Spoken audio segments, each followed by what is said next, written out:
Hi, I'm Christina Heideck with PTO Answers, and today I am super excited to be talking to you about another way to get organized, because you know that is like my most favorite thing to talk about aside from all these PTA and PTO. Let me just share this video.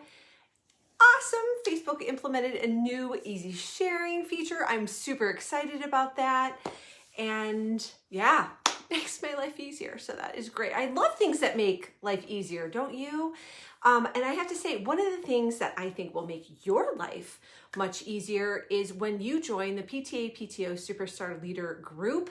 If you are not yet a member of that fabulous free community, well, one, I just don't know what you're waiting for. There are almost 8,000 PTA and PTO leaders inside that group.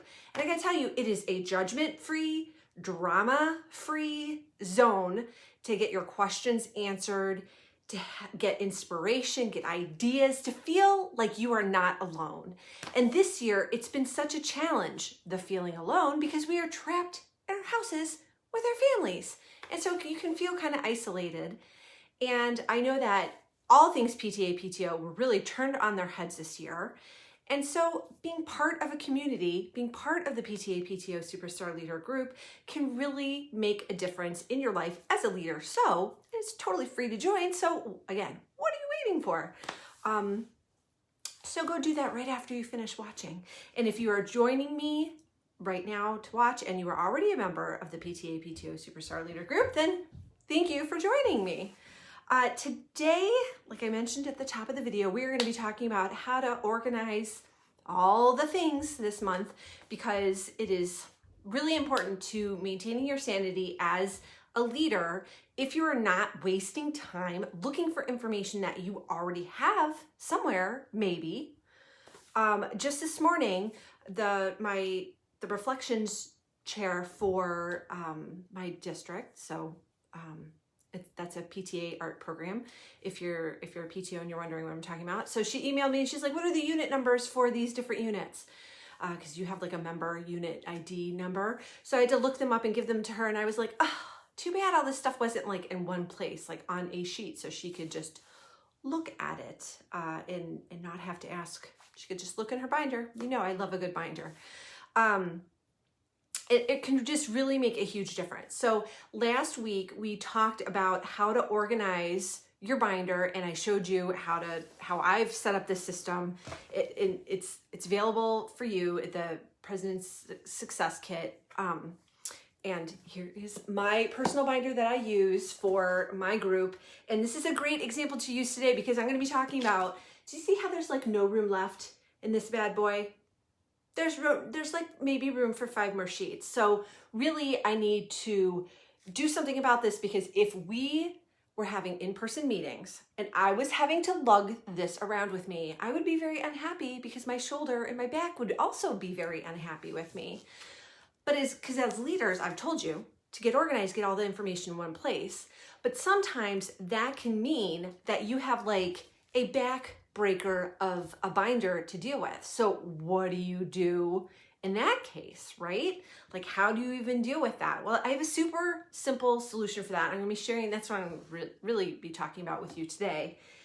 And this is the one exception to the have everything in one place rule.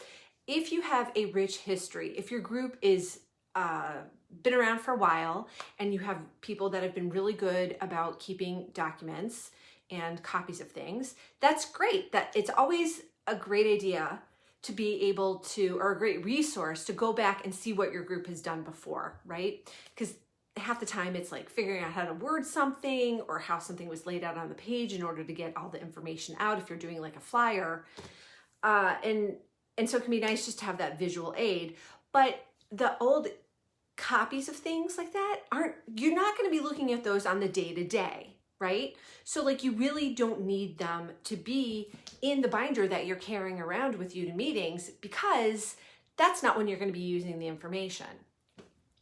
But what do? Like, I know a lot of people are like, okay, well, at the end of the year, Christina, like, what do I do with my binder for this year? Like, that information I don't need, just like I mentioned with that one example, you don't necessarily need the list of officers, their contact information. If you have new officers in the mix, you're going to need the current list of officers, not last year's officers with you. But that's always a good idea to keep a hold of that information, especially when it comes to nominating an election season, because you're going to want to remember those leaders' names so that you can call upon them again if your group needs a little bit of help, right? What do you do in that case? Well, this is like really simple, and I kind of wish I had done this years ago because it would have made my life so much easier if I would have thought about this, but you just set up an archive binder. So it's just like the binder that I told you about setting up last week, only it has a different cover. So like if you were recording secretary, this is what your archive binder would look like, and it would probably be a 2-inch binder because let's be real, you probably have lots of years of minutes and agendas that you want to hang on to, but I ran out of 2-inch binders, so this is the only one I had. But you just want to put it into a simple binder system like this, where you're going to want to, if you have the President's Success Kit, you're going to want to print another copy out of all of the, not all of the, but most of the section dividers, so that you can replicate them inside. And then you're just going to move things that you no longer need out of your Big Mama binder into the smaller binder. And this is the binder that's not going to travel with you, but it's definitely going to get passed down from officer to officer, and it's going to be added to. So that this is a really nice way of avoiding, I should have asked this, who's ever gotten like a big tote filled with papers that are kind of in disarray? Because they're things that people did not need in their binder, but they didn't know what to do with, and they didn't have this idea of just setting up a archive system. I know that I've gotten a canvas tote stuffed with papers, or a file box with a whole bunch of papers thrown in it many times. Or sometimes they even come with like little paper folders, and there's like a gajillion like the school folders, because people were being thrifty and reusing their kids' school supplies, which is great, except for there were a gajillion folders, and I had to sift through them and dig out all of like the extra scratch paper that was in there. It was just like a mess. You can save yourself a lot of trouble if you just go ahead and set up like a duplicate, why am I at lots of words? Duplicate system. So, and Morgan is saying she got nothing when she became president. Morgan, I'm sorry, but I happen to know that you have all the tools now, right? You're getting them all set up. So at least you found what you needed, and you're not going to be going crazy anymore. And that's really a shame that you didn't have anything, because